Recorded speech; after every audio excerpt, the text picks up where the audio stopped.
জমি জালিয়াতির অভিযোগে কাঁথিতে গ্রেফতার করা হয়েছে তৃণমূল নেতাকে। অভিযুক্ত কাঁথি পুরসভার ৭ নম্বর ওয়ার্ডের তৃণমূল কাউন্সিলর অতনু গিরি।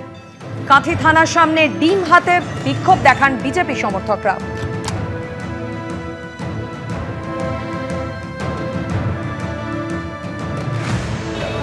জমি জালিয়াতির অভিযোগে কাঁথিতে গ্রেফতার এক তৃণমূল নেতা। অভিযুক্ত কাঁথি পুরসভার ৭ নম্বর ওয়ার্ডের তৃণমূল কাউন্সিলর অতনু গিরি।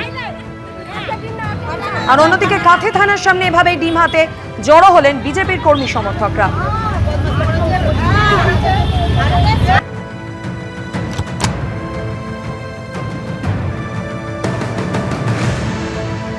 অন্যদিকে খড়গপুরে আবার গ্রেফতার মেদিনীপুরের প্রাক্তন তৃণমূল বিধায়ক। তার বিরুদ্ধেও জমি জালিয়াতির অভিযোগ। তৃণমূল বিধায়ক সুজয় হাজরাকে গ্রেফতার করেছে পুলিশ। খড়গপুর থেকে জালে মেদিনীপুরের প্রাক্তন তৃণমূল বিধায়ক সুজয় হাজরা। মেদিনীপুর আদালতে অভিযুক্তকে তোলার সময় চোর স্লোগান দেওয়া হয়। দাদা কিছু বলবেন, আপনাকে অ্যারেস্ট করা হলো? দাদা আমি তো হ্যাঁ আছে।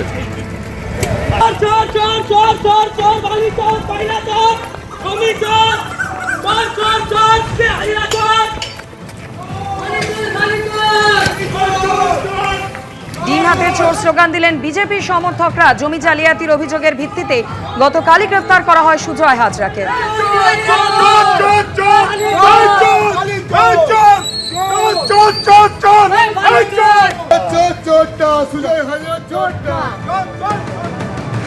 সরকারি সার ত্রিপল অবৈধভাবে বাগান বাড়িতে এভাবেই মজুত রাখার অভিযোগ। গ্রেফতার করা হয়েছে খড়গপুরের চকমকরামপুর অঞ্চলের প্রধান নাজমুল খাঁকে। নাজমুলের পুকুর সহ বাগান বাড়িতে তল্লাশি অভিযান পুলিশের। আর প্রধানের সহযোগীকে ডিম ছুঁড়ে মারল স্থানীয়রা।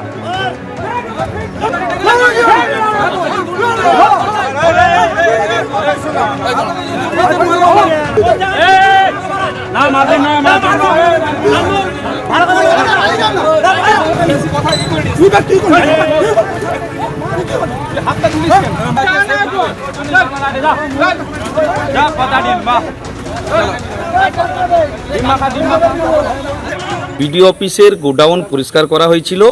পরিষ্কার করার পরে দীর্ঘদিনের যে ৫-৬ বছর আগেকারের যে ড্যাম জিনিসগুলো যেগুলো ফেলে দেওয়া হয়েছিল সেইগুলো আমি সেখানে বলেছিলাম আমার একটা আম গাছের আছে, বাগান আছে, তো এগুলো কি বাগানের গাছের গোড়ায় দেওয়া যাবে? তখন বলেছিল হ্যাঁ আপনি যদি ওগুলো নিয়ে দিতে পারেন দেওয়া যাবে।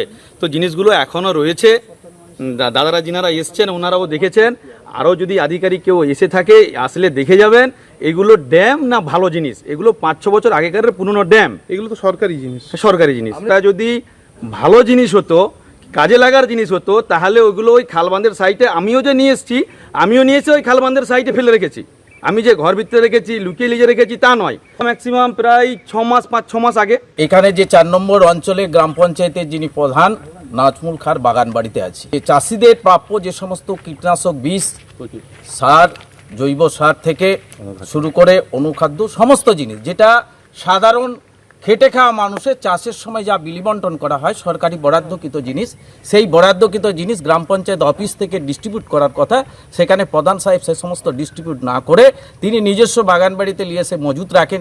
আমরা যখন ভারতীয় জনতা পার্টির পক্ষ থেকে যখন আমরা অভিযান চালাই, সেই অভিযান চালাতে গিয়ে আমরা দেখি এখানে ১৫ থেকে ২০ বস্তা সার এই ধরনের আছে। এবং এই বাগান বাড়ির সামনে যে বাড়িতে উনি ব্যবহার করেন সেই বাড়ির যে পাঁচির ঘেরা হয়েছে, সেই পাঁচিরের যে বিমগুলো আছে সেই বিমগুলোতে সরকারি টিওলের মানে গ্রাম পঞ্চায়েত অফিসের সিলিন্ডারে রড নিয়ে এসে কলম করেছে। আর এবার আপনাদের দেখাবো হাওড়ার আমতার ছবি। পুলিশের ভয়ে এভাবেই শাড়ির স্তূপের নিচে তৃণমূল কর্মী।